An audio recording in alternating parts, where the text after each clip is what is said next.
ಸ್ವಾತಂತ್ರ್ಯ ಹೋರಾಟದ ಮೊದಲ ರಾಷ್ಟ್ರಮಟ್ಟದ ಸಾಮೂಹಿಕ ನಾಯಕ ಲೋಕಮಾನ್ಯ ತಿಲಕ್. ಭಾರತೀಯ ರಾಷ್ಟ್ರವಾದಿ, ಸಮಾಜ ಸುಧಾರಕ ಹಾಗೂ ಸ್ವಾತಂತ್ರ್ಯ ಹೋರಾಟಗಾರರಾದ ತಿಲಕರು ಬಹುಶಃ ಭಾರತದ ಸ್ವಾತಂತ್ರ್ಯ ಹೋರಾಟ ಚಳವಳಿಯ ಮೊದಲನೆಯ ಜನಪ್ರಿಯ ನಾಯಕ. ಭಾರತೀಯರ ಪ್ರಜ್ಞೆಯಲ್ಲಿ ಸಂಪೂರ್ಣ ಸ್ವರಾಜ್ಯದ ಕಿಚ್ಚು ಹಚ್ಚಿದ ತಿಲಕರು ಹಿಂದೂ ರಾಷ್ಟ್ರವಾದದ ಪಿತಾಮಹ ಎಂದು ಹೆಸರುವಾಸಿ. ಸ್ವರಾಜ್ಯ ನನ್ನ ಜನ್ಮಸಿದ್ಧ ಹಕ್ಕು, ಅದನ್ನು ನಾನು ಪಡೆದೇ ತೀರುತ್ತೇನೆ. स्वराज्य हा माझा जन्मसिद्ध हक्क आहे आणि तो मी मिळवणारच. स्वराज्य is my birth right and I shall have it ಎಂಬ ಗರ್ಜನೆ ಅಂದು ಜನಪ್ರಿಯವಾದದ್ದಷ್ಟೇ ಅಲ್ಲ, ಇಂದಿಗೂ ಜನಸಾಮಾನ್ಯರ ನೆನಪಿನಲ್ಲಿ ಹಸಿರಾಗಿದೆ. ಲೋಕಮಾನ್ಯ, ಜನಗಳ ಪ್ರೀತಿ ಪಾತ್ರರು, ಗೌರವಕ್ಕೆ ಪಾತ್ರರಾದವರು ಎಂಬ ಹೆಸರಿನಿಂದ ಕರೆಯಲ್ಪಡುತ್ತಿದ್ದ ತಿಲಕರು ಭಾರತದ ಇತಿಹಾಸ, ಸಂಸ್ಕೃತ, ಹಿಂದೂ ಧರ್ಮ, ಗಣಿತ ಹಾಗೂ ಖಗೋಳಶಾಸ್ತ್ರಗಳ ಆಳವಾದ ಅಧ್ಯಯನ ಮಾಡಿದ್ದರು. ದೇಶದಲ್ಲಿ ಸ್ವಾತಂತ್ರ್ಯ ಹೋರಾಟದ ಕಿಚ್ಚು ಹೆಚ್ಚಿಸಿದ ಬಾಲ್ ಗಂಗಾಧರ್ ತಿಲಕರು ನಿಧನರಾಗಿ ಆಗಸ್ಟ್ 1, 2021ಕ್ಕೆ 100 ವರ್ಷಗಳಾಗುತ್ತವೆ. ತಿಲಕರು ಆಗಸ್ಟ್ 1, 1920ರಂದು ಮುಂಬೈನಲ್ಲಿ ನಿಧನರಾದರು. ಲೋಕಮಾನ್ಯ ಬಾಲಗಂಗಾಧರ್ ತಿಲಕರ 100ನೆಯ ಪುಣ್ಯತಿಥಿಯನ್ನು, ಡೆತ್ ಆನಿವರ್ಸರಿಯನ್ನು ಆಗಸ್ಟ್ 1, 2021ಕ್ಕೆ ಆಚರಿಸಲಾಗುತ್ತಿದೆ.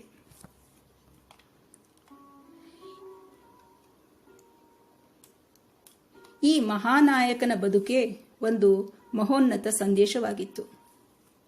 ಅಶಾಂತಿಯ ಜನಕನ, the father of Indian unrest, ಬದುಕಿನ ಮೈಲುಗಲ್ಲುಗಳು ಮತ್ತು ಸಾಧನೆಯನ್ನು ನೆನಪಿಸಿಕೊಳ್ಳುವ ಯತ್ನ ಇಲ್ಲಿದೆ. ತಿಲಕರು 1856 ಜುಲೈ 23ರಂದು ಮಹಾರಾಷ್ಟ್ರದ ರತ್ನಾಗಿರಿಯಲ್ಲಿ ಮರಾಠಿ ಹಿಂದೂ ಚಿತ್ಪಾವನ ಬ್ರಾಹ್ಮಣ ಕುಟುಂಬದಲ್ಲಿ ಜನಿಸಿದರು. ರತ್ನಾಗಿರಿ ಇದು ಇಂದಿನ ಮಹಾರಾಷ್ಟ್ರದ ರತ್ನಾಗಿರಿ ಜಿಲ್ಲೆಯ ಪ್ರಧಾನ ಕಚೇರಿಯಾಗಿದೆ. ಆಗ ಅದು ಬಾಂಬೆ ಪ್ರೆಸಿಡೆನ್ಸಿಯಲ್ಲಿತ್ತು. ಅವರ ಪೂರ್ವಿಕರ ಗ್ರಾಮ ಚಿಕಲ್ಗಾಂವ್. ತಂದೆ ಗಂಗಾಧರ ಪಂತ್ ಶಾಲಾ ಮಾಸ್ತರರು, ತಾಯಿ ಪಾರ್ವತಿಬಾಯಿ ಒಳ್ಳೆಯ ಗೃಹಿಣಿ. ಹುಟ್ಟು ಹೆಸರು ಕೇಶವ. ಹೆತ್ತವರು ಮುದ್ದಿನಿಂದ ಬಾಲ್ ಎಂದು ಕರೆಯುತ್ತಿದ್ದರು. ತಂದೆ ಸಂಸ್ಕೃತ ಮತ್ತು ಗಣಿತದಲ್ಲಿ ಮಹಾಪಂಡಿತರು. ಮಗನಿಗೆ ತಂದೆಯೇ ಮೊದಲ ಗುರು. ಅವರು ತಿಲಕರು 16 ವರ್ಷದವರಾಗಿದ್ದಾಗ ನಿಧನರಾದರು.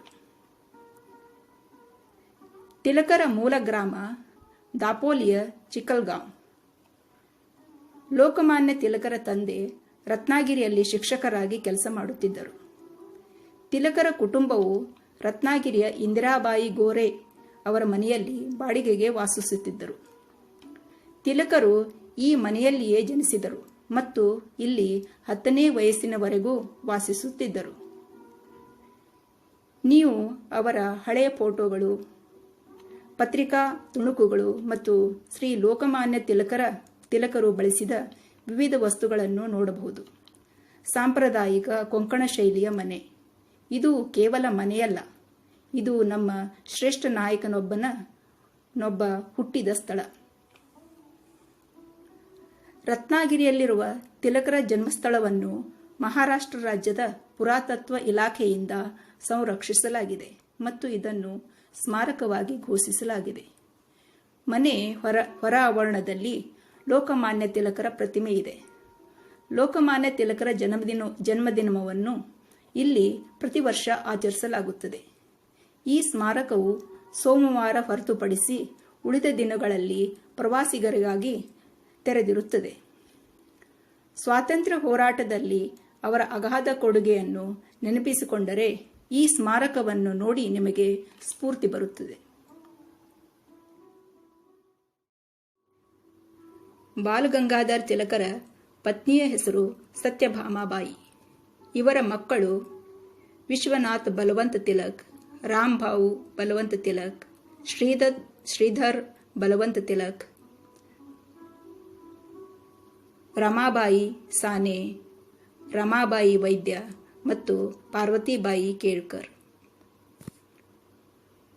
ಭಾರತದ ಸ್ವಾತಂತ್ರ್ಯ ಸಂಗ್ರಾಮದ ಮೊದಲನೇ ಸಾಮೂಹಿಕ ನಾಯಕ ತಿಲಕರು. ವೈವಿಧ್ಯಪೂರ್ಣ ವಿಶಿಷ್ಟ ವ್ಯಕ್ತಿತ್ವ. ಶಿಕ್ಷಣ ತಜ್ಞರಾಗಿ, ಪತ್ರಕರ್ತರಾಗಿ, ರಾಜಕೀಯ ನೇತಾರರಾಗಿ, ಸ್ವದೇಶಿ ಉದ್ಯಮಿಯಾಗಿ, ರಾಷ್ಟ್ರ ನಾಯಕರಾಗಿ, ತಾತ್ವಿಕ ಚಿಂತಕರಾಗಿ, ಸಮಾಜ ಸುಧಾರಕರಾಗಿ, ಹಿಂದೂ ಮುಸ್ಲಿಂ ಐಕ್ಯತಾ ಪುರುಷರಾಗಿ, ಲೇಖಕರಾಗಿ ಪ್ರಚಂಡ ಜನಜಾಗೃತಿ ಮೂಡಿಸಿದ ಇವರ ವ್ಯಕ್ತಿತ್ವಕ್ಕೆ ಸರಿಸಾಟಿಯಿಲ್ಲ.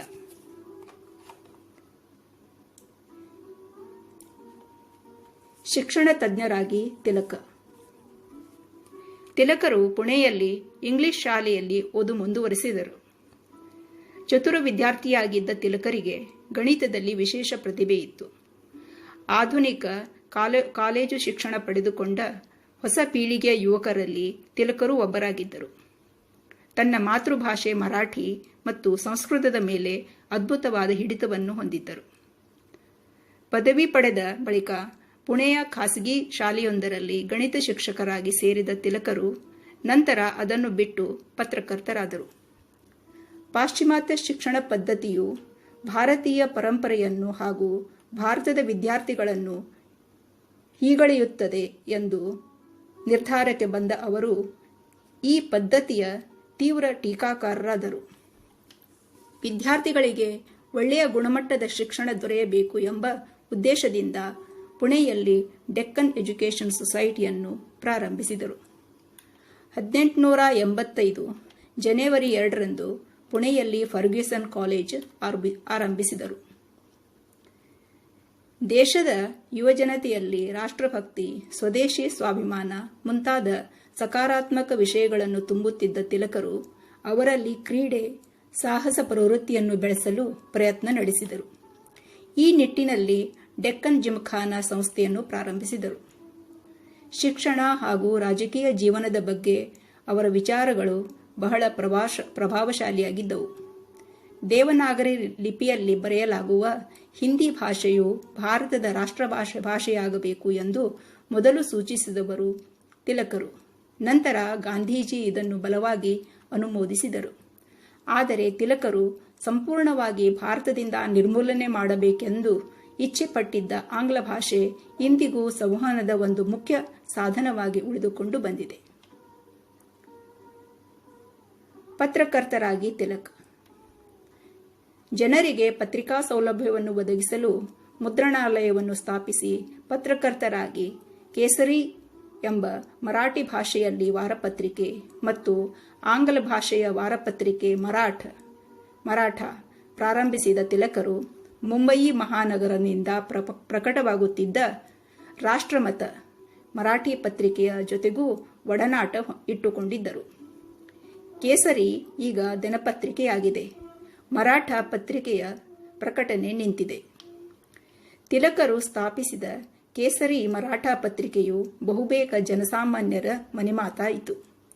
ಅಭಿಪ್ರಾಯ ಸ್ವಾತಂತ್ರ್ಯವನ್ನು, ಅದರಲ್ಲೂ ಮುಖ್ಯವಾಗಿ 1905ರ ಬಂಗಾಳದ ವಿಭಜನೆಯ ವಿರೋಧವನ್ನು, ಸ್ವಾತಂತ್ರ್ಯ ಕಳೆದಿದ್ದ ಭಾರತೀಯ ನಾಗರಿಕರನ್ನು, ಸಂಸ್ಕೃತಿಯನ್ನು, ಪರಂಪರೆಯನ್ನು ಹೀಯಾಳಿಸುವ ಬ್ರಿಟಿಷ್ ಸಾಮ್ರಾಜ್ಯವನ್ನು ಅವರು ಕೇಸರಿಯ ಮಾಧ್ಯಮದಿಂದ ತೀವ್ರವಾಗಿ ಟೀಕಿಸುತ್ತಿದ್ದರು. ರಾಜಕೀಯ ನೇತಾರರಾಗಿ ತಿಲಕರು ಭಾರತೀಯರಿಗೆ ಸ್ವರಾಜ್ಯದ ಹಕ್ಕನ್ನು ನೀಡಬೇಕೆಂದು ಅವರು ಪ್ರತಿಪಾದಿಸಿದರು. 1890ರ ದಶಕದಲ್ಲಿ ತಿಲಕರು ಕಾಂಗ್ರೆಸ್ ಸೇರಿದರಾದರೂ ಬಹುಬೇಗ ಸ್ವಾತಂತ್ರ್ಯ ಹೋರಾಟದಲ್ಲಿ ಅದರ ಸೌಮ್ಯವಾದಿ ಧೋರಣೆಯ ವಿರೋಧಕರಾದರು. ಗೋಪಾಲಕೃಷ್ಣ ಗೋಖಲೆಯವರ ಸೌಮ್ಯವಾದಿ ನೀತಿಯ ಕಟು ಟೀಕಾಕಾರರಾದರು. ಸ್ವಾತಂತ್ರ್ಯ ಹೋರಾಟದ ಲಾಲ್ ಬಾಲ್ ಪಾಲ್ ಸುಪ್ರಸಿದ್ಧ ತ್ರಿಮೂರ್ತಿಗಳಲ್ಲಿ ಒಂದಾಗಿದ್ದ ತೀವ್ರಗಾಮಿ ನಾಯಕ ಬಾಲ್ ಗಂಗಾಧರ್ ತಿಲಕರಿಗೆ ಬಂಗಾಳದ ಬಿಪಿನ್ ಚಂದ್ರ ಪಾಲ್ ಹಾಗೂ ಪಂಜಾಬಿನ ಲಾಲಾ ಲಜಪತ್ ರಾಯರ ಬೆಂಬಲವಿತ್ತು.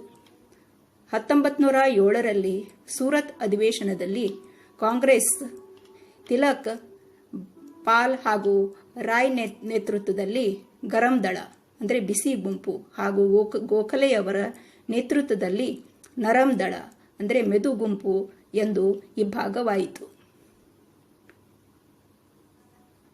ಸ್ವದೇಶಿ ಉದ್ಯಮಿಯಾಗಿ ತಿಲಕರು. ವಿದೇಶಿ ವಸ್ತುಗಳನ್ನು ಬಹಿಷ್ಕರಿಸುವಂತೆ ಅವರು ನೀಡಿದ ಕರೆ ಬಹಳಷ್ಟು ಭಾರತೀಯರಲ್ಲಿ ದೇಶಭಕ್ತಿಯನ್ನು ತುಂಬಿ ಸ್ವದೇಶಿ ವಸ್ತುಗಳ ಬಳಕೆಯಲ್ಲಿ ವೃದ್ಧಿಗೆ ಕಾರಣವಾಯಿತು. ಸ್ವದೇಶಿ ಸ್ವರಾಜ್ಯ ಬಹಿಷ್ಕಾರ ಎಂಬ 3 ಸೂತ್ರವನ್ನು ಭಾರತದ ಪುನರುತ್ಥಾನಕ್ಕಾಗಿ ನೀಡಿದ ತಿಲಕರು ಜಮ್ಶೆಡ್ಜಿ ಟಾಟಾರವರ ಜೊತೆಯಾಗಿ ಬಾಂಬೆ ಸ್ವದೇಶಿ ಸ್ಟೋರ್ಸ್ ನಿಯಮಿತ ಎಂಬ ಕಂಪನಿಯನ್ನು ತೆರೆದು ಕಂಪನಿಯ ವ್ಯಾಪಾರ ಮಳಿಗೆಗಳ ಮೂಲಕ ಸ್ವದೇಶಿ ಉತ್ಪನ್ನಗಳನ್ನು ಪ್ರೋತ್ಸಾಹಿಸಿದರು. ರಾಷ್ಟ್ರ ನಾಯಕರಾಗಿ ತಿಲಕರು. ಬ್ರಿಟಿಷರ ವಿರುದ್ಧ ಭಾರತದ ಪ್ರಜೆಗಳ ತೀವ್ರ ಆಕ್ರೋಶದ ಜನಕ ಎಂದೇ ಬ್ರಿಟಿಷರು ಇವರನ್ನು ಕರೆದರು. 1908ರಲ್ಲಿ ಸರ್ಕಾರದ ವಿರುದ್ಧ ಲೇಖನ ಬರೆದ ರಾಷ್ಟ್ರದ್ರೋಹದ ಆರೋಪದ ಮೇಲೆ 1906ರಲ್ಲಿ ಇವರನ್ನು ಬಂಧಿಸಲಾಯಿತು. ತಿಲಕರಿಗೆ ಆಗ 52 ವರ್ಷ. ಬಂಧನಕ್ಕೊಳಗಾದ ತಿಲಕರು ತಮ್ಮ ಪರವಾಗಿ ವಕಾಲತ್ತು ವಹಿಸುವಂತೆ ಕೇಳಿಕೊಂಡಿದ್ದು ಯುವ ವಕೀಲ ಮಹಮ್ಮದ್ ಅಲಿ ಜಿನ್ನಾರನ್ನು. ಆದರೂ ಬ್ರಿಟಿಷ್ ನ್ಯಾಯಾಧೀಶರಿಂದ ಅಪರಾಧಿಯೆಂದು ಘೋಷಿಸಲ್ಪಟ್ಟು 1908ರಿಂದ 1914ರವರೆಗೆ ಬರ್ಮಾ ದೇಶದ ಮಂಡಾಲೆಯಲ್ಲಿ ಸೆರೆಮನೆವಾಸ ಅನುಭವಿಸಿದರು. ಅಲ್ಲಿ ತಿಲಕರು ಭಗವದ್ಗೀತೆಯನ್ನು ಚೆನ್ನಾಗಿ ಅಭ್ಯಾಸ ಮಾಡಿ ಗೀತಾರಹಸ್ಯ ಎಂಬ ಗ್ರಂಥವನ್ನು ಬರೆದರು. ಅಲ್ಲಿಯೇ ಫ್ರೆಂಚ್, ಜರ್ಮನ್, ಪಾಲಿ ಭಾಷೆಗಳನ್ನು ಅಭ್ಯಾಸ ಮಾಡಿದರು. ಅವರು ಸೆರೆಮನೆವಾಸದಲ್ಲಿದ್ದಾಗಲೇ 1912ರಲ್ಲಿ ಅವರ ಪತ್ನಿ ಮರಣಿಸಿದರು. ಬಿಡುಗಡೆಯಾದ ನಂತರ ತಮ್ಮ ಸಹರಾಷ್ಟ್ರವಾದಿಗಳನ್ನು ಕೂಡಿಕೊಂಡ ತಿಲಕರು 1916ರಲ್ಲಿ ಕಾಂಗ್ರೆಸ್ ಅನ್ನು ಕೂಡ ಪುನಃ ಒಗ್ಗೂಡಿಸಿದರು.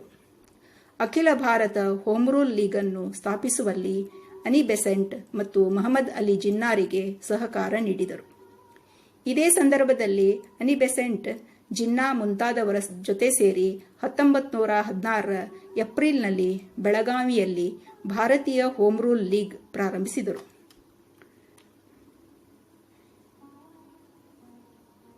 ಬ್ರಿಟಿಷ್ ಸರ್ಕಾರ ಹಿಂದೂ ಮುಸ್ಲಿಮರಲ್ಲಿ ಪ್ರತ್ಯೇಕತಾ ಮನೋಭಾವದ ಭಾವನೆಗಳನ್ನು ತೀವ್ರಗೊಳಿಸುವ ಕಾರ್ಯಸೂಚಿಯನ್ನು ತಂದು ಭಾರತದ ಸಮಗ್ರತೆ ಮತ್ತು ಏಕತೆಯನ್ನು ದುರ್ಬಲಗೊಳಿಸಲು ದೀರ್ಘಕಾಲೀನದ ಕಾರ್ಯತಂತ್ರ ರೂಪಿಸಿತ್ತು.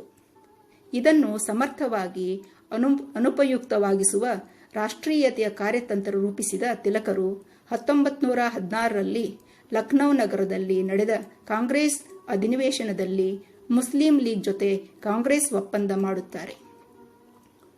ಲಖನೌ ಪ್ಯಾಕ್ಟ್ ಎಂದೇ ಪ್ರಸಿದ್ಧವಾಗಿರುವ ಈ ಒಪ್ಪಂದ ತಿಲಕರ ದೂರದರ್ಶಿತ್ವದ ಚಿಂತನೆಗೆ ಸಾಕ್ಷಿಯಾಗಿದೆ. 1918ರಲ್ಲಿ ದೆಹಲಿಯಲ್ಲಿ ನಡೆದ ಅಖಿಲ ಭಾರತ ಕಾಂಗ್ರೆಸ್ ಅಧಿವೇಶನಕ್ಕೆ ಬಾಲ್ ಗಂಗಾಧರ್ ತಿಲಕರು ಅಧ್ಯಕ್ಷರಾದರು. ಆ ವರ್ಷ ಸ್ವರಾಜ್ಯ ಮಂತ್ರವನ್ನು ಇಂಗ್ಲೆಂಡಿಗೆ ಮುಟ್ಟಿಸಲು ತಿಲಕರು ಶಿಷ್ಯಮಂಡಲದ ಜೊತೆಗೆ ಹೋದರು. ಬ್ರಿಟಿಷರು ಭಾರತದ ಈ ಬೇಡಿಕೆಯನ್ನು ಮನ್ನಿಸಲಿಲ್ಲ. ತಿಲಕರನ್ನು ರಾಷ್ಟ್ರೀಯ ಅಸಂತೋಷದ ಜನಕ, the father of Indian unrest ಎಂದು ಬ್ರಿಟಿಷ್ ಪತ್ರಿಕೆಗಳು ಅವರನ್ನು ದೂಷಿಸಿದರು. 13 ತಿಂಗಳ ಅವರ ವಿದೇಶ ಪ್ರವಾಸ ಹರ್ಷದಾಯಕವಾಗಿರಲಿಲ್ಲ. ಆ ವೇಳೆಗೆ ಗಾಂಧೀಜಿ ದಕ್ಷಿಣ ಆಫ್ರಿಕಾದಿಂದ ಮರಳಿದ್ದರು. ಗಾಂಧೀಜಿಯಲ್ಲಿ ಹಿರಿಯ ನಾಯಕನ ಗುಣಗಳಿದ್ದದ್ದನ್ನು ತಿಲಕರು ಮನಗಂಡರು. ಮೊದಲಿಗೆ ತಿಲಕರನ್ನು ಗಾಂಧೀಜಿಯವರು ಭೇಟಿಯಾದಾಗ, ತಿಲಕರು ಹಿಮಾಲಯದಷ್ಟು ವಿಶಾಲ ಎತ್ತರದ ವ್ಯಕ್ತಿತ್ವದ ಸಾಧಕರು. ಅವರಷ್ಟು ಎತ್ತರಕ್ಕೆ ಏರಲು ನನಗೆ ಸಾಧ್ಯವಾಗುವುದಿಲ್ಲ ಎಂದು ಗಾಂಧೀಜಿಯವರು ಹೇಳಿದ್ದರು. ತಾತ್ವಿಕ ಕೊಡುಗೆಗಳು. ತಿಲಕರು ಮೂಲತಃ ಅದ್ವೈತ ವೇದಾಂತದ ಪ್ರತಿಪಾದಕರಾಗಿದ್ದರೂ ಸಾಂಪ್ರದಾಯಿಕ ಅದ್ವೈತದ ಜ್ಞಾನಯೋಗದಿಂದಲೇ ಮುಕ್ತಿ ಎಂಬ ನಂಬುಗೆಯು ಅವರಿಗೆ ಒಪ್ಪಿಗೆ ಇರಲಿಲ್ಲ. ಅದಕ್ಕೆ ಸರಿಸಮವಾಗಿ ಹಾಗೂ ಪೂರಕವಾಗಿ ಅವರು ಕರ್ಮಯೋಗವನ್ನು ಸೇರಿಸಿದರು. ಸಮಾಜ ಸುಧಾರಕರಾಗಿ ತಿಲಕರು. ವಿವಾಹಕ್ಕೆ ಕನಿಷ್ಠ ವಯೋಮಿತಿಯೇ ಮೊದಲಾದ ತಿಲಕರು ಅನೇಕ ಸಾಮಾಜಿಕ ಸುಧಾರಣೆಗಳನ್ನು ಮುಂದಿಟ್ಟರು. ಬಾಲ್ಯ ವಿವಾಹಕ್ಕೆ ನಿಷೇಧ, ವಿಧವಾ ವಿವಾಹಕ್ಕೆ ಪ್ರೋತ್ಸಾಹ ಮತ್ತು ಮದ್ಯಪಾನ ನಿಷೇಧದ ಬಗ್ಗೆ ಅವರಿಗೆ ಅತ್ಯಂತ ಕಳಕಳಿ ಇತ್ತು. ತಿಲಕರು ಅಸ್ಪೃಶ್ಯತೆಯ ವಿರುದ್ಧವೂ ಹೋರಾಟ ನಡೆಸಿದರು.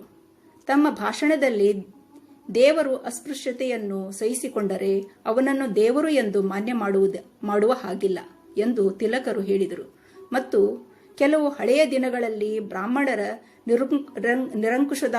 ನಿರಂಕುಶ ಅಧಿಕಾರವು ಈ ಬಳಕೆಯನ್ನು ಸೃಷ್ಟಿಸಿದೆ ಎಂದು ಅವರು ನಿರಾಕರಿಸಲಿಲ್ಲ. ಅಸ್ಪೃಶ್ಯತೆಯು ಒಂದು ರೋಗ ಮತ್ತು ಅದನ್ನು ತೆಗೆದುಹಾಕಬೇಕು ಎಂದು ಹೇಳುವ ಮೂಲಕ ಅವರು ತಮ್ಮ ಭಾಷಣವನ್ನು ಮುಕ್ತಾಯಗೊಳಿಸಿದರು. ಹಿಂದೂ ಮುಸ್ಲಿಂ ಐಕ್ಯತಾ ಪುರುಷರಾಗಿ ತಿಲಕರ ಮತ್ತೊಂದು ದೊಡ್ಡ ಕಾಣಿಕೆಯೆಂದರೆ ಸಾರ್ವಜನಿಕ ಗಣೇಶೋತ್ಸವ. ಭಾದ್ರಪದ ಶುಕ್ಲ ಚತುರ್ಥಿಯಿಂದ ಹಿಡಿದು ಅನಂತ ಚತುರ್ದಶಿಯವರೆಗಿನ 10 ದಿನಗಳ ಈ ಉತ್ಸವ 1893ರಲ್ಲಿ ಮುಂಬಯಿಯಲ್ಲಿ ಹಿಂದೂ ಮುಸಲ್ಮಾನರ ಗಲಭೆ ಪ್ರಾರಂಭವಾಯಿತು. ಜನರು ಅಪಾರ ಕಷ್ಟನಷ್ಟಗಳಿಗೆ ತುತ್ತಾದರು. ಮನನೊಂದ ತಿಲಕರು ಹಿಂದೂಗಳಲ್ಲಿ ಹುದುಗಿದ್ದ ಧಾರ್ಮಿಕ ಭಾವನೆಗೆ ಹೊಸ ರೂಪವನ್ನು ಕೊಡಲು ಗಣೇಶ ಹಬ್ಬವನ್ನು ನಾಡಹಬ್ಬವನ್ನಾಗಿ ಪರಿವರ್ತಿಸಿದರು. ಮಹಾರಾಷ್ಟ್ರದಲ್ಲಿ ರಾಷ್ಟ್ರೀಯ ಭಾವನೆ ಬೆಳೆಯಲಾರಂಭಿಸಿತು.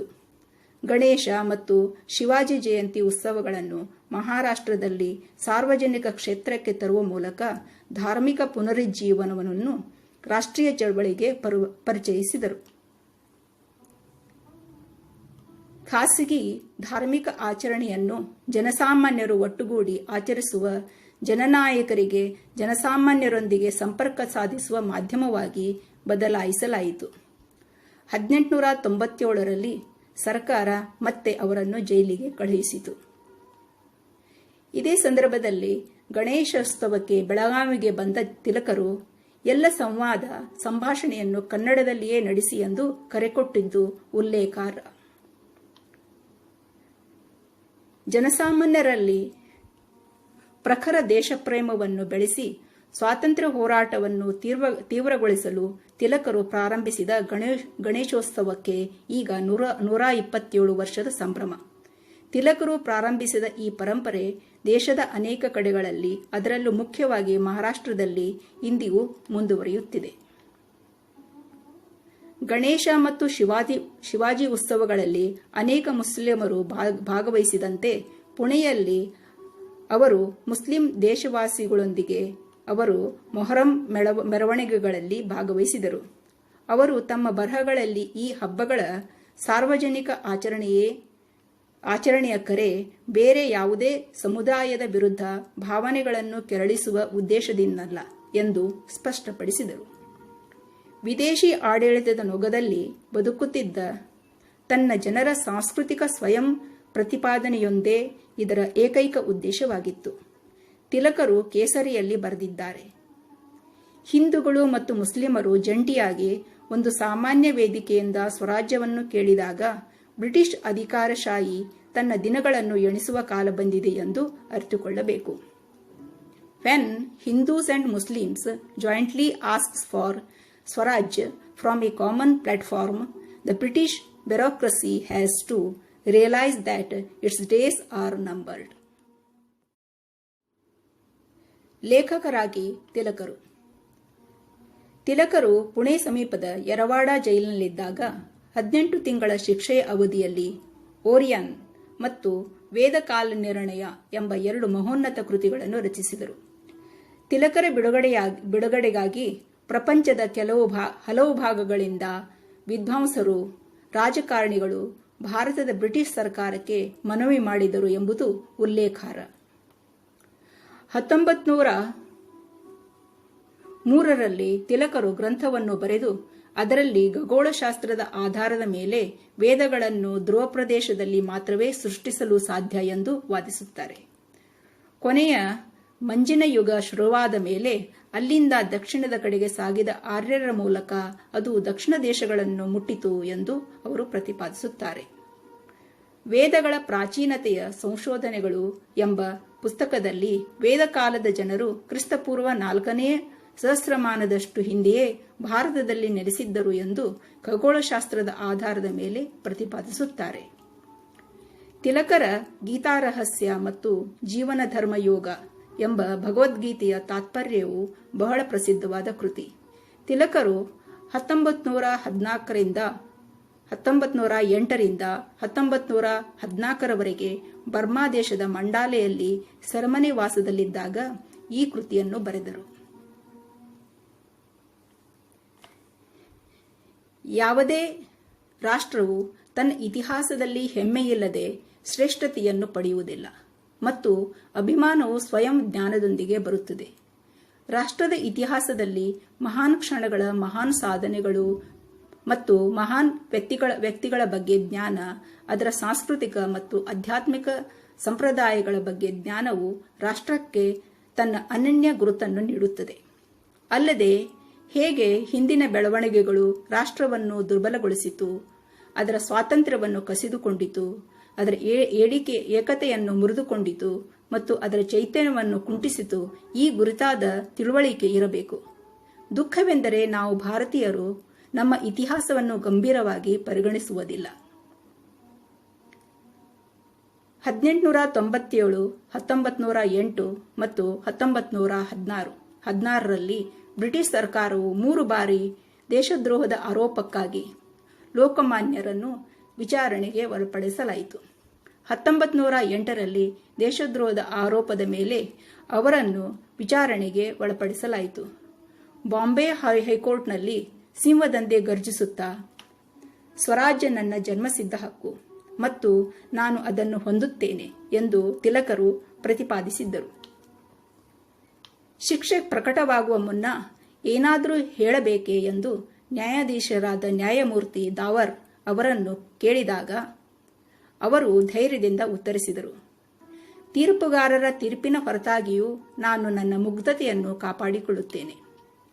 ಕೆಲವೊಂದು ಉನ್ನತ ಶಕ್ತಿಗಳು ಮನುಷ್ಯಕುಲ ಮತ್ತು ರಾಷ್ಟ್ರಗಳ ಹಣೆಬರಹದ ಮೇಲೆ ಪ್ರಭುತ್ವವನ್ನು ಸಾಧಿಸುತ್ತವೆ. ನಾನು ಪ್ರತಿನಿಧಿಸುವ ಕಾರಣವು ಮುಕ್ತವಾಗಿ ಉಳಿಯುವುದಕ್ಕಿಂತ ಸಂಕಟದಿಂದ ಏಳಿಗೆಯಾಗುವುದು ಭಗವಂತನ ಇಚ್ಛೆಯಾಗಿರಬಹುದು. All I wish to say is that, in spite of the verdict of the jury, I maintain my innocence. There are higher powers that rule the destiny of men and nations. It may be the will of providence that the cause I represent may prosper by suffering than by remaining free. Bombay ಹೈಕೋರ್ಟ್ನಲ್ಲಿ court number 46ರ ಹೊರಗಿನ ಅಮೃತಶಿಲೆಯ ಫಲಕದ ಮೇಲೆ ಈ ಸ್ಫೂರ್ತಿದಾಯಕ ಪದಗಳನ್ನು ನಾವು ಓದಬಹುದು. ತಿಲಕರನ್ನು ಭಾರತದ ರಾಜಕೀಯ ಹಾಗೂ ಆಧ್ಯಾತ್ಮಿಕ ನಾಯಕರನ್ನಾಗಿಯೂ ಮಹಾತ್ಮ ಗಾಂಧೀಜಿಯವರನ್ನು ಇವರ ಉತ್ತರಾಧಿಕಾರಿಯಾಗಿಯೂ ಅನೇಕರು ಪರಿಗಣಿಸುತ್ತಾರೆ. ಬಾಲ್ ಗಂಗಾಧರ್ ತಿಲಕ ಮೋಹನ್ ದಾಸ್ ಕರಮಚಂದ್ ಗಾಂಧಿ ಯುಗದ ಆಗಮನದ ಮುಂಚೆ ಭಾರತದ ಸ್ವಾತಂತ್ರ್ಯ ಹೋರಾಟದ ಅಗ್ರಗಣ್ಯ ನಾಯಕ. ಬಾಲ್ ಗಂಗಾಧರ್ ತಿಲಕರ ಮರಣ. ಜಲಿಯನ್ ವಾಲಾಬಾಗ್ ಹತ್ಯಾಕಾಂಡದ ಕ್ರೂರ ಘಟನೆಯಿಂದ ತಿಲಕರು ತುಂಬಾ ನಿರಾಶೆ ಹೊಂದಿದರು. ಅವರ ಆರೋಗ್ಯ ಕ್ಷೀಣಿಸಲು ಪ್ರಾರಂಭಿಸಿತು. ತನ್ನ ಅನಾರೋಗ್ಯದ ಹೊರತಾಗಿಯೂ ತಿಲಕರು ಭಾರತೀಯರಿಗೆ ಏನಾದರೂ ಸಂಭವಿಸಿದರೂ ಚಳವಳಿಯನ್ನು ನಿಲ್ಲಿಸದಂತೆ ಕರೆ ನೀಡಿದರು. ಅವರು ಚಳವಳಿಯನ್ನು ಮುನ್ನಡೆಸಲು ಪ್ರಯತ್ನಿಸುತ್ತಿದ್ದರು, ಆದರೆ ಅವರ ಆರೋಗ್ಯವು ಅನುಮತಿಸಲಿಲ್ಲ. ತಿಲಕರು ಮಧುಮೇಹದಿಂದ ಬಳಲುತ್ತಿದ್ದರು ಮತ್ತು ಈ ಹೊತ್ತಿಗೆ ತುಂಬಾ ದುರ್ಬಲರಾಗಿದ್ದರು. ಜುಲೈ 1920ರ ಮಧ್ಯದಲ್ಲಿ ಅವರ ಸ್ಥಿತಿ ಹದಗೆಟ್ಟಿತು ಮತ್ತು 1920ರ ಆಗಸ್ಟ್ 1ರ ಮುಂಜಾನೆ ಬಾಂಬೆಯಲ್ಲಿ ಸರ್ದಾರ್ ಗೃಹ ಎಂಬ ಅತಿಥಿ ಗೃಹದಲ್ಲಿ ಸಾಧಾರಣ ಬಾಡಿಗೆಯ ಕೋಣೆಯಲ್ಲಿ ಅಲ್ಪಕಾಲದ ಅನಾರೋಗ್ಯದ ನಂತರ ಕೊನೆ ಉಸಿರೆಳೆದರು. ತಿಲಕರು ತೀರಿಕೊಂಡಾಗ ಅವರಿಗೆ 64 ವರ್ಷ. ಚೌಪಾಟಿ ಬೀಚಿನಲ್ಲಿ ಅಂತ್ಯಕ್ರಿಯೆ. ಇವರು ವಾಸಿಸುತ್ತಿದ್ದ ಸ್ಥಳದಿಂದ ಸ್ವಲ್ಪ ದೂರದಲ್ಲಿ 1 ಮಿಲಿಯನ್ಗೂ ಅಧಿಕ ಜನರು ಭಾಗವಹಿಸಿದ್ದರು. ಮಹಾತ್ಮ ಗಾಂಧಿ, ಜವಾಹರ್ಲಾಲ್ ನೆಹರು ಮತ್ತು ಖಿಲಾಫತ್ ಚಳವಳಿಯ ಪ್ರಮುಖ ನಾಯಕರಾದ ಮೌಲಾನಾ ಶೌಕತ್ ಅಲಿ ಸಹ ಸೇರಿದ್ದರು. ಇವರ ಅಂತ್ಯಕ್ರಿಯೆಯಲ್ಲಿ ಭಾಗವಹಿಸಿದ 2 ಲಕ್ಷ ಜನರಲ್ಲಿ ಒಬ್ಬರಾದ ಮಹಾತ್ಮ ಗಾಂಧೀಜಿಯವರು ತಿಲಕರನ್ನು ಆಧುನಿಕ ಭಾರತದ ಜನಕ ಎಂದು ಬಣ್ಣಿಸಿದರು.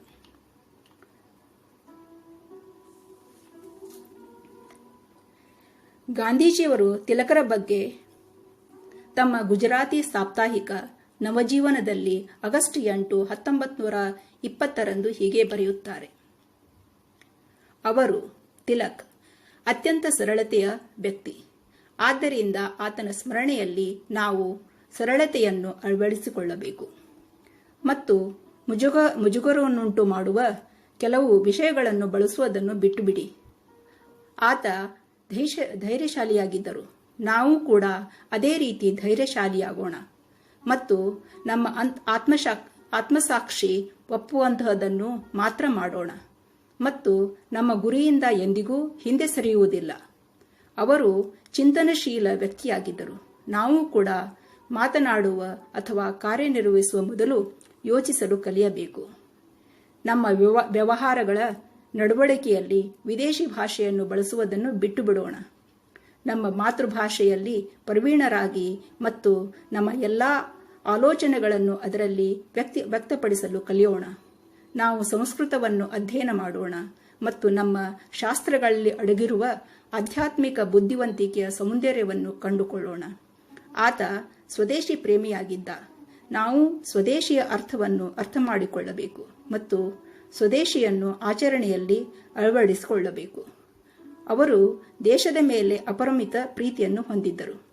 ನಾವು ಕೂಡ ಅದೇ ಪ್ರೀತಿಯನ್ನು ನಮ್ಮ ಹೃದಯದಲ್ಲಿ ಬೆಳೆಸಿಕೊಳ್ಳೋಣ ಮತ್ತು ನಮ್ಮ ಸಾಮರ್ಥ್ಯಕ್ಕೆ ತಕ್ಕಂತೆ ಪ್ರತಿದಿನ ರಾಷ್ಟ್ರೀಯ ಸೇವೆಗೆ ಹೆಚ್ಚು ಅರ್ಪಿತರಾಗೋಣ.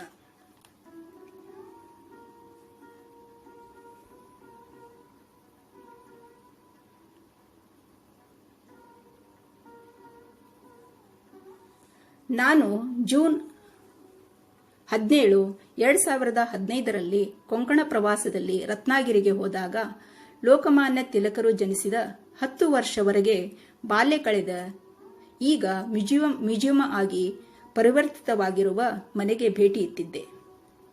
ಇದು ಒಳ್ಳೆಯ ಮತ್ತು ಉತ್ತಮವಾಗಿ ನಿರ್ವಹಿಸಲ್ಪಟ್ಟ ಮನೆ. ಮನೆಯಲ್ಲಿ ಪ್ರವೇಶಿಸಲು ಯಾವುದೇ ಶುಲ್ಕವಿಲ್ಲ. ಫೋಟೋಗ್ರಫಿಯನ್ನು ಮನೆಯಲ್ಲಿ ನಿಷೇಧಿಸಲಾಗಿದೆ. ಸಾಂಪ್ರದಾಯಿಕ ಕೊಂಕಣ ಶೈಲಿಯ ಮನೆ.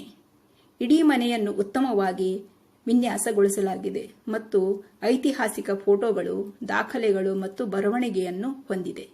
ಹಾಗೆಯೇ ಪ್ರತಿಮೆಯನ್ನು ತುಂಬಾ ಉತ್ತಮವಾಗಿ ವಿನ್ಯಾಸಗೊಳಿಸಲಾಗಿದೆ. ಪ್ರತಿಯೊಬ್ಬ ಸ್ವಾತಂತ್ರ್ಯ ಪ್ರೇಮಿ ಭೇಟಿ ನೀಡಬೇಕು. ನೀವು ಜೀವನದಲ್ಲಿ ಉತ್ತಮ ಸ್ಫೂರ್ತಿ ಮತ್ತು ಶಕ್ತಿಯನ್ನು ಈ ಸ್ಮರಣೀಯ ಭೇಟಿಯಿಂದ ಪಡೆಯುತ್ತೀರಿ.